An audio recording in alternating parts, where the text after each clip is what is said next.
Okay, everyone. So I'm joined by a couple of folk from the social driven team today. We're joined by Keith up on the top with the cream jumper there, who's one of our talent delivery specialists, and Gerry, who's in Mars or somewhere in space, who's our global key account lead. So, guys, we've been working at home for just over a week now. So, how's it going? How's your thoughts on it?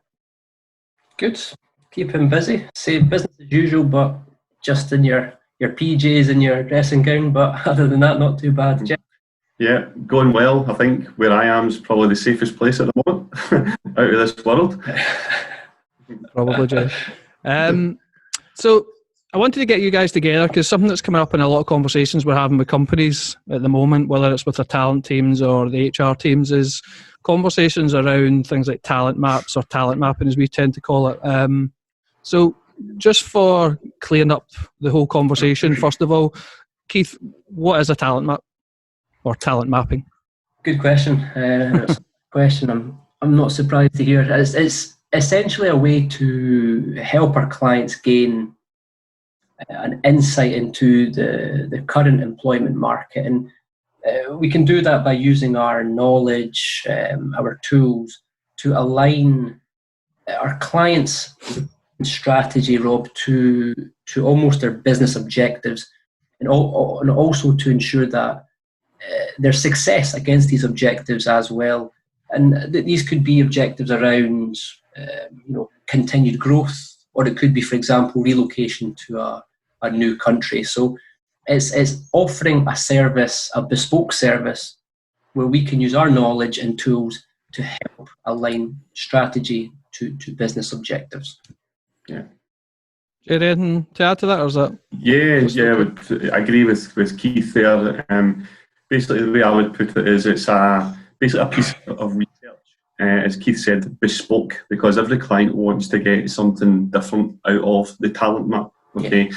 It's basically a piece of research for us to then provide data, intelligence, insights to help them either attract candidates or understand the talent pool or the search universe a lot better. So, logical next question, why would I want one of these? And I suppose if we went through a conversation with a client about a talent map or doing a talent map exercise, what's the actual real benefit to a company from doing that? Sure. So you can perform a talent maps if you're looking to open, say, a new office. You're not sure of the talent availability or the talent pool there. You can test the pool, and you can look at the availability of candidates. You can also use it for like compensation and benefits matching as well, Okay. So how much are your competitors paying, how many holidays do they get, that type of thing. Also to increase your own value proposition, so to understand candidates' motivations. Why would a candidate want to join you over one of your competitors, so that you can actually go and create your value proposition to ensure it's the most attractive it can to be to potential candidates, really. We can also use it for like pipelining candidates as well. So a lot of, especially in the current climate at the moment, there's a lot of candidates who are available. So we can pipeline those candidates, into internal teams, and basically act as an additional resource to those internal teams. If they're busy with assignments that they're doing at the moment, then we can just feed them and pipeline candidates. So as we say, every talent map is unique, but there's a lot of different insights and intelligence you can get from it. And else to add to that, Keith? Is that Chris? No, he's covered all the points, and I think the key buzzword, Rob, is it's a bespoke service where we ask the client, what do you want to achieve from this? How can we help you? And it could be, as Gerry mentioned, continued growth. A company are looking to grow their sales team. They're looking for more on talent communities. How responsive is that market? How willing and ready are these people to move? Could be more questions on, do you know this client? You know the brand? How well perceived is this brand? Brand awareness. Another thing that Gerry mentioned is, a client could be looking to open up a design centre. They have a couple of options on the location of the country.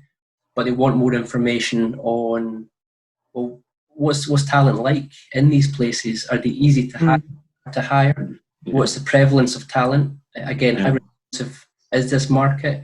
What's the salary expectations in these countries? Because they all come with, different cost of livings, different, economic situations, and they want to see how that fits against their budget. So the key question is, what does the client want to achieve, and how can we tailor that to you? And what does that process look like, Keith, then, if I came to you? So someone watching this video thought, that sounds interesting. Let's have a chat. What would that process look like? How long does it take? What's the kind of things are involved with that? Good question. It depends on a number of things, what you want to achieve, your key objectives. And the first thing that we would do with a client looking to engage in talent mapping is agree upon the objectives. So we'll sit down, we'll engage in a scoping conversation to truly understand the business needs and how we can align talent mapping to tick those key objectives. Again, whether it's based on growth or relocation or opening up a new site in a new country, we'll then recommend how we move forward, what kind of resources that we can allocate to this project. It could be, if it's a large-scale project where you're looking to map out several different job titles, several different countries, we can allocate more resource and more time to that project. So it's dependent on how complex the project is. For example, some clients historically have asked us, we have our own talent acquisition team, so we like to do our own recruitment, but we're a bit overloaded just now. Can you support us with identifying talent? So we will provide as an output. It could be, for example, a talent pipeline. It could be, here are a list of potential candidates within that region, whatever that region is. Alternatively, the client could be looking for support on market insights, competitor analysis. We're looking to hire or headhunt top talent. Can you tell us who our competitors are in and around this region, and can we almost headhunt from that talent? We can pull a nice package together to say, yes, here are your competitors, here's the talent, and this is how we can approach this. Okay. So this all sounds great, and me as a marketer, I've not been involved with talent mapping before, but we've clearly done a number of these over the years, and as I said earlier on, it's clearly a conversation which is hot topic at the moment, considering everything that's going on at the moment. So can you give me just even one example each of cases, companies we've worked with, whether you can name the company or not, it's down to you, but where we've actually done talent mapping or talent pipeline, as you maybe call it, just to show us roughly what kind of process they went through, what the company's ask was, I suppose, in the first place, and ultimately kind of how they benefited from actually doing this. It'd be good to know. Gerry? So I'm struggling to pick one because we've done quite a few recently, but we've done one for a company called Leidos, a global company, over 10,000 employees, involved in aerospace, aviation, etc. Got a site in Glasgow, and they were hiring a lot of software engineers, all at levels from entry level up to senior software engineer. Now, they had real problems with actually attracting candidates. Okay, so they could find them. They could find them through like different social media platforms and so on. So they could identify them. But this issue was they couldn't attract them.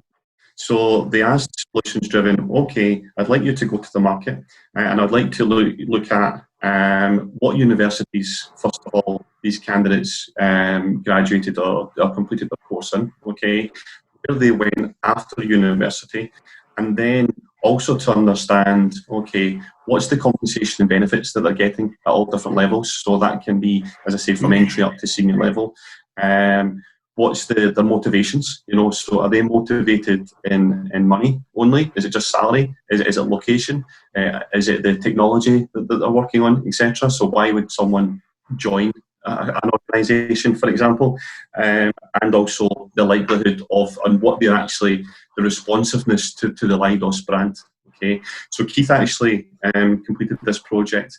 So he mapped all the universities, he matched all the competitors and so on. So we've done the identification part. So first part is identifying candidates, and then he engaged with those candidates, okay, to get live data based on speaking with candidates, to get their salary, to get their benefits, to understand their motivations, etc. So that Keith then packaged this into a talent map and intelligence profile to allow Leidos to then go to the market and say, okay, we're actually paying below what the market average is, and this is what to do to attract candidates at a different level as well. Keith, excellent, sounds really good. I know you obviously good. You actually conducted this map, but maybe you can add something to that. No, good summary. I think some of the key objectives that Leidos were looking for, future talent, where are these engineers coming from? So the universities was a key thing. Mapping out the competitors was an interesting thing as well, as we were able to identify a few different initiatives that their competitors were doing to attract students to their companies, and hopefully it gave Leidos a chance to look at that and say, well, actually, they're implementing this exercise to attract talent. Maybe we should do something similar. One interesting thing, and I won't mention the competitor, but they had a huge gender diversity push to really try and offset the stigma that engineers attract more males, and they were pushing for more females. They had a fascinating, marketing agenda to try and attract females into engineering roles, and Leidos, I recall, found that very interesting. So small, not key objective, but it was a nice finding to add to the report. So good summary, Gerry, and a good project to work on. Yeah, and then just to kind of summarize, the final report they got this information on the salary, compensation, benefits, competitors, but also provided a list of candidate names as well, so that already engaged with these candidates, and they could say, okay, go after candidate A, B, and C, for example, and then Keith could go and reach out to them, because we know Keith's already warmed them up, they're interested, and they can move fast in hiring. Perfect. Any other examples, or are we? Any other ones? So that's a good example, Rob, of where the client is looking for market intelligence to, I suppose, not to continue to grow, but just to find any holes, anything they can do differently. One example I'd like to share was with a company called AT&S, a huge global semiconductor company, where they were looking to open up a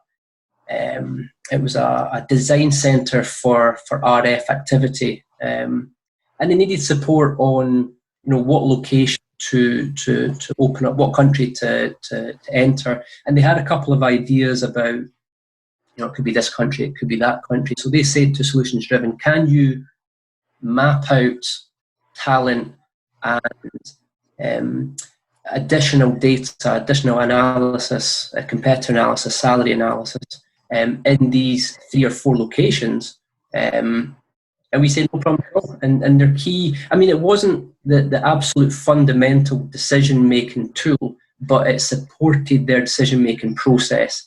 For example, in one country, the talent community was significantly higher than the other 3 countries. So that tells you, from our initial data, you may have more success in that country because there's a higher prevalence of talent.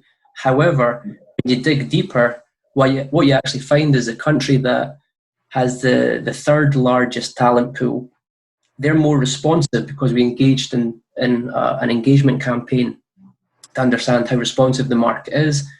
Do they know the brand? Is this something they would be interested in if the project was to kick off?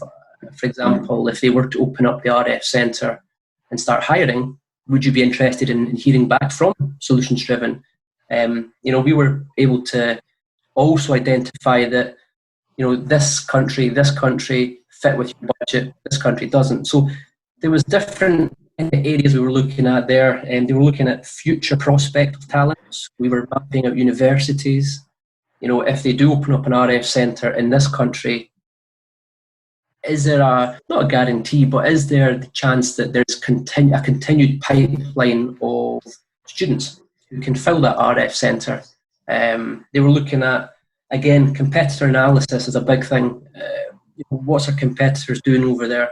What's the employment trends? Who's hiring from who? Who's stealing top talent from who? These kind of questions we were able to answer.